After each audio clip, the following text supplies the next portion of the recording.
Hi, I'm Vic Johnson, and this is Goals to Go. Today I have a very special guest, you.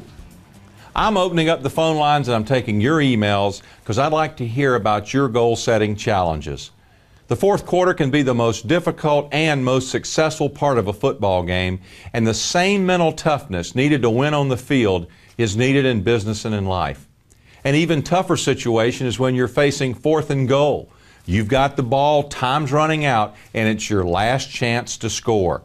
This works as a great analogy to the fourth quarter of a physical year or any situation where a deadline is looming. It's your last chance to reach your goal.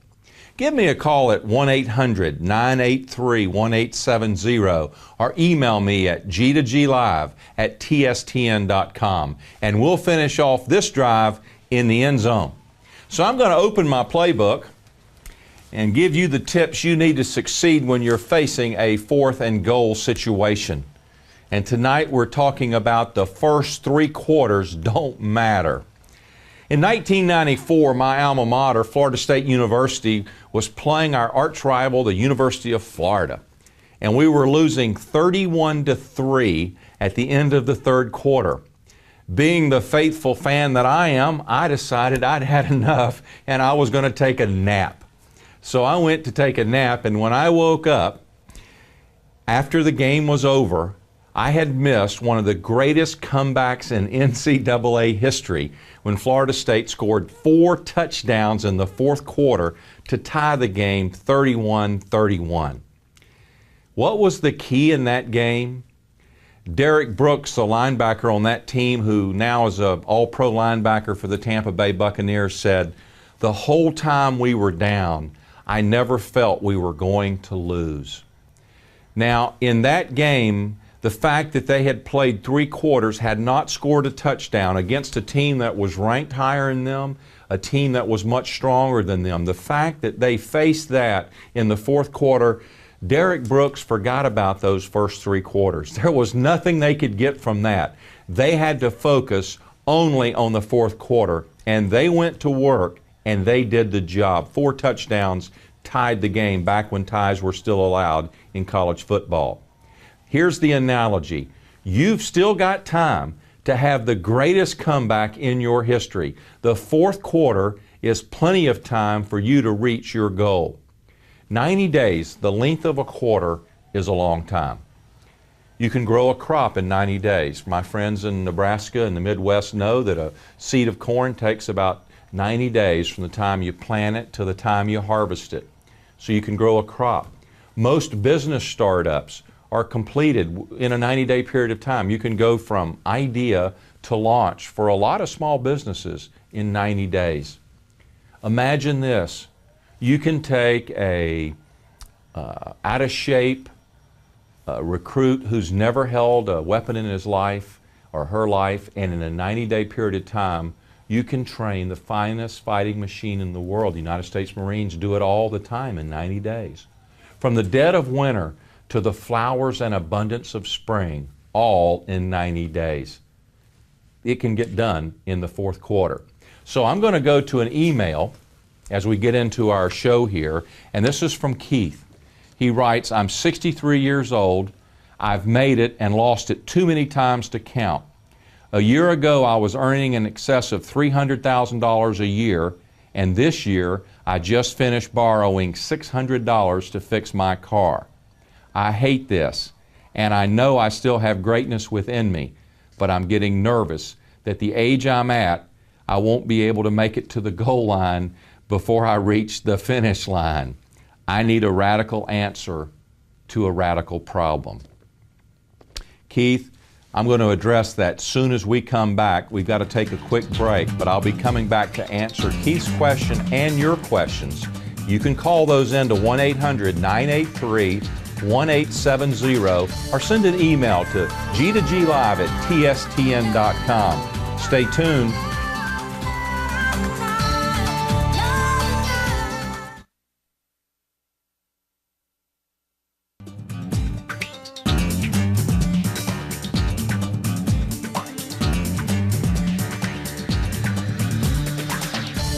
Welcome back to Goals to Go. Today we've been talking about the first 3 quarters don't matter.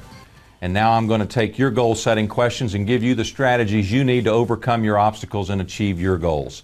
And the question from Keith's email, Keith's in the fourth quarter and feels like he's not going to make it to the goal line, make it to the finish line. Well, Keith, let me give you some encouragement. 63 years old is still young in today's world. I will say this, that it's not uncommon at all for highly successful people to fail more than once in going toward their goals. In fact, the average multimillionaire entrepreneur has made it 3.8 times and lost it. So it's the 3.8 times that you got to be looking at. Also, Keith, one of my heroes, one of the people that I chose to model, a guy named J.C. Penney, found himself at age 65 bankrupt. He had worked his whole life. He had made it many times. He had been very successful.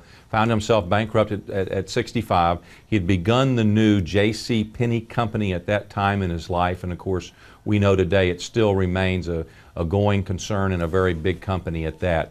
So you've still got plenty of time. You're not running out of time, Keith. You got to begin to look at it from a different perspective. First of all, Keith, what you might do is look at your circumstances and analyze what are the things that I need to change. You see, we will continue to have the same circumstances in our life until we learn the lessons from them. James Allen says that once those lessons have been learned, they will pass away to be replaced with a new set of circumstances. So there's something, Keith, in the way that you're putting your life together as you go that's not stable enough. It doesn't seem to be able to maintain that. This is a wonderful opportunity, Keith, a wonderful opportunity to figure out what it is I can change and then go back to it. And I believe, Keith, your best is still yet to come, because you know why? You've got all the great lessons you've learned. Keith, I sympathize with this email because, I lost it all in 1997, and I'm back bigger and better today than I've ever been. And I know so many other people that share that same thing. So take hope and keep me posted on your progress. I'm interested in that. Let's go to another email from John. Should one have a deadline for goals and move on if you don't achieve them at that given time? What a great question. Because absolutely, you got to have a deadline for goals. If you don't have a date on it, it's not a goal. One of the critical qualifiers for goals under the SMART formula, specific, measurable, achievable, realistic, and time, number 5. If it doesn't have a date on it, if it doesn't have a goal, if it doesn't have a date or a deadline on it, it's not a goal. So it's got to have a date on it. So what happens if you don't achieve it at the given time? Boy, that's so frustrating. That's so discouraging, isn't it? John, I've had so many goals like that you want to give up, or you want to just say, hey, that's not important when it really is, or you want to move on.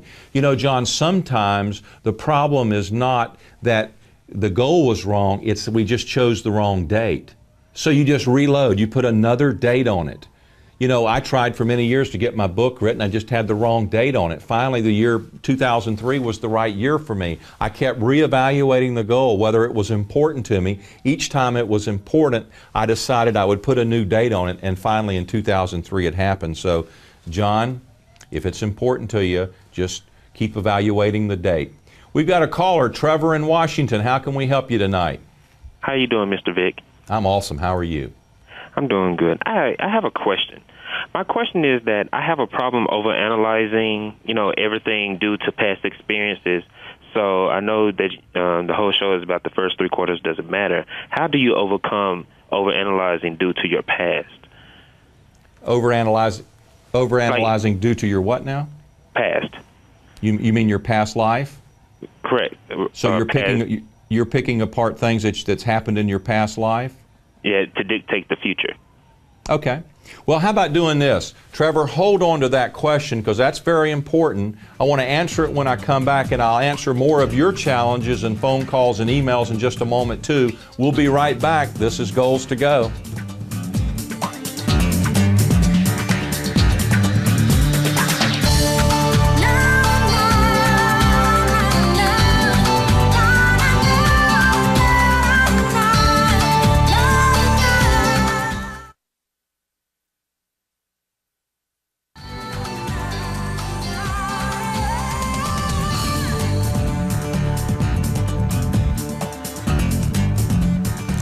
Welcome back. I'm Vic Johnson, and this is Goals to Go. If you're in the fourth quarter slump, I'm here to give you strategies that give you that extra boost to get you to the goal line. And as we left on the break last time, I was talking with Trevor in Washington. He was talking about overanalyzing, especially the things in his past life as they relate to the present. You know, a great quarterback, championship quarterbacks, they'll make mistakes. I saw Peyton Manning the other night throw an interception. Now, Peyton can spend the rest of the game thinking about the mistake that he made, about that interception, or he can take at the time of the interception, learn the lesson, and move on. And I think that a lot of times we get caught thinking about the interception. We're thinking about all the bad plays we ran. When you're in the fourth quarter, you can't be thinking about the bad play that you made in the third quarter, the second quarter. You can't be thinking about the mistake that you made. Trevor, you've got to learn the lesson that was there and then move on. Forget it and drive on, as my friend Cleve McClary says. So I hope that'll help. You're not the only one that's guilty of that. I've done it many times myself. But just play in the fourth quarter. You can't replay the second quarter again. You can't replay the first quarter again. Play in the fourth quarter. And I think you'll get focused on that. You'll do a lot better. Keep me posted on your progress. I want to go to Bicus in Georgia. How are you doing tonight? Oh, hi, Vic. How are you doing? I'm great. Okay. Yeah. My question is this. This is really a question that I've been confused with many times. Is how many goals can you work with at the same time? Is it better, like, if you have a goal that you really you're determined to achieve, is it better to focus on one goal at a time, or can you work with multiple goals at the same time if you really want to manifest them sooner rather than later? Well, you're going to have, hopefully, goals in all areas of your life. You're going to have financial goals. You're going to have spiritual goals. You're going to have relationship goals. You're going to have goals to represent you. And in order to be a whole person, in order to be a complete person, you've got to have goals in every area. So obviously, you're going to be working on a variety of goals at the same time. However, you have to always prioritize how the goals get your time, especially when you're in the fourth quarter, especially when you're in a short period of time like the 90 days. Even though it's long enough to grow a crop, even though it's long enough to grow a dream, you still have to narrow it down and prioritize the time that you spend and focus on it. Zig Ziglar says you can do anything you want to do, you just can't do everything. So you just have to narrow it down, narrow the focus down, and then put your energy and effort there and maybe save some of the others for later. Another way to do it is there are always potentially ways that you can work on one goal while you're doing something else. The greatest goal achiever in the world, John Goddard, told me that as he was going down the Nile River, which was his number one goal, 4,200 miles, first person to ever explore the length of the Nile River, there was another 15 or 20 goals that he experienced as he went down that river. That took him 10 months. During that period of time, he accomplished some others. So there's sometimes things you can do as you go as well. So thanks for calling. Keep us posted. Mark in Louisiana, what can we do for you tonight? How you doing, Vic? Great, Mark. I'm enjoying the show. Cool. Glad you joined us. Thanks. I'm actually having a problem. My problem is I continue to get behind on a lot of my work projects, and my question is, how do I maintain my focus on winning when I continue to get behind? Okay. Well, that's a great question, Mark. I think we all have that challenge. First of all, Mark, there's been times in my life when I never got behind because I didn't have anything to do. Things weren't going real well for me then there. My plate is pretty full now. It's not hard at all for me to get behind. Again, I think, go back to the previous call, Mark, you have to prioritize. First of all, there's a difference between doing what you have to do and doing what you need to do. And there are things that, as it comes to achieving goals, when you prioritize your goals, you have to do those things that are important to achieving the goal, those activities. There are going to be some things that you need to get done, but you're not going to get them done. And you have to learn to live with that. You have to learn to be thankful that you have an abundance of opportunities. You can't let the pressure, watching a great quarterback in action, it's almost as if they're so cool, they're so calm, they're so collected. You're on the edge of your seat. The coach is on the edge of his seat. But the quarterback, he knows, he has a sense that he's going to be victorious regardless of the challenge. So don't worry about all those things hanging over your head. Focus on what's at hand. Those things generally will take care of themselves. Keep us posted, and thanks for calling. Kathy in Colorado. How can we help you? Hi, Vic. Hi. Yes. Okay, here's the deal with me. I've set some personal goals for myself. By the way, I love your show. I've set some personal goals for myself. I've set goals for my children. Now I really need to know, how do I get my husband on board? Okay. Great question, by the way. In fact, I get probably asked that as much as any question as it comes to goal setting. Kathy, Les Brown says, a person convinced against his will is of the same opinion still. What that simply means is you're never going to be able to persuade someone to your way of thinking. I've got a solution for you. We're going to have to take a break. I'll share it with everyone when we come back, and I'll just remind you, when we return, I'm going to coach you through your fourth and goal. So keep it here on TSTN. We'll be back in 3 minutes. You've got goals to go.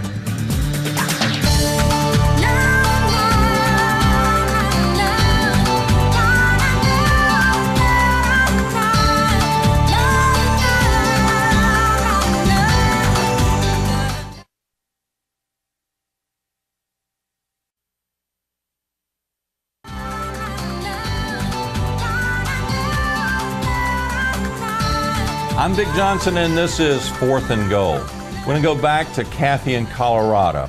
Getting your spouse on board with your goals. Goodness gracious, I wish I had $1 for every time I've been asked that. Very common question, Kathy. You know, I'm not saying this is your particular situation, but it was in my case, and I've seen this a lot. You know, a lot of times the reason we can't get our family, we can't get our spouses, we can't get the people who are closest to us on board is because we have a history, okay?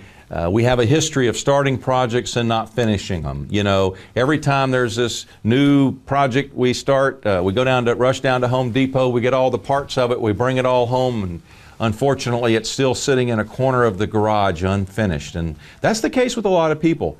They have a history of starting things. And so what happens is, if you have a spouse that responds to your enthusiasm, if you're very enthusiastic, if you're the kind of person that can get really fired up about doing something, and you've had a history of doing that, but you've also had a history of not following through, your spouse after a while just kind of becomes numb to it. And then, you know, your children even, and just, oh, this is another one of their projects. You know, in my own case with my son, my children, I had decided I was going to go start getting in shape again. And rather than go and, you know, try to persuade my children they should do it too, I just decided I was going to become an example. And that's, to me, the easiest way to get someone on board is to become an example. If you'll go do it, eventually they'll come around. When they see you're committed, when they see you're serious, when they see that this time you're really going to see it through, it almost works every time. When it doesn't, it's because of issues that spouse has, and there's nothing you can do about it. See, the only thing you'll ever be able to change in life is yourself. You can't change anyone else. You can only change yourself. So Kathy, go to work on you. Become the very best you can be, and I promise you the world around you, including your spouse, it will all fall into place, and you'll be able to experience, I think, the life you're looking for. Keep us posted on your progress. You know, as we wrap up the fourth quarter here, and the fact that the first 3 quarters don't count, I got to share with you a very interesting story to me, because I witnessed a phenomenal 16-second comeback last year, as a matter of fact, in the 2006 Rose Bowl. If you remember, University of Texas Longhorns were losing the game, and they had been losing for most of the game, but their quarterback, very special person, Vince Young, he knew that just give him a small chance and he'd take and utilize that and find a way to win the game. 16 seconds is what it came down to, and it came down to 4th down with 16 seconds. And Vince Young, last play of the game, last play of the season, last opportunity for the national championship, Vince Young took it in for the touchdown on the very last play. He found a way to win, and you have to act that way. Even when things don't look like they're going to go your way, you can find a way to win. In the end, it all comes down to belief. Vince Young had the belief. He knew that if you could put him in the situation to win the game, he could win it. Now, it took the other 10 players and all the coaches and all the fans and everything else, but it came down to Vince Young's belief. He had it. You know why? Because he had been there before. You got to have belief in your goals. You got to have belief in yourself. If you don't, you got to begin to do the type of things to develop belief. You know, Napoleon Hill says the only way to develop belief is through the affirmation of orders, which means, quite frankly, telling yourself, you know, we see that in our great athletes. They continually tell themselves, great job, you can do this. I went around, I created a set of affirmations. For many, many years, I had a little deck of cards I called my truth cards, and I affirmed myself. That's one way. Another way to develop belief is to find evidence. You see, when you have a fear of anything, it's because you don't have the evidence of the truth. Find the truth, and you'll find the belief. And the truth is that you can do what you need to do. It's 4th and goal. This is your play. Go for it. You can do this. You can do this. For Goals to Go, this is Vic Johnson. Thank you.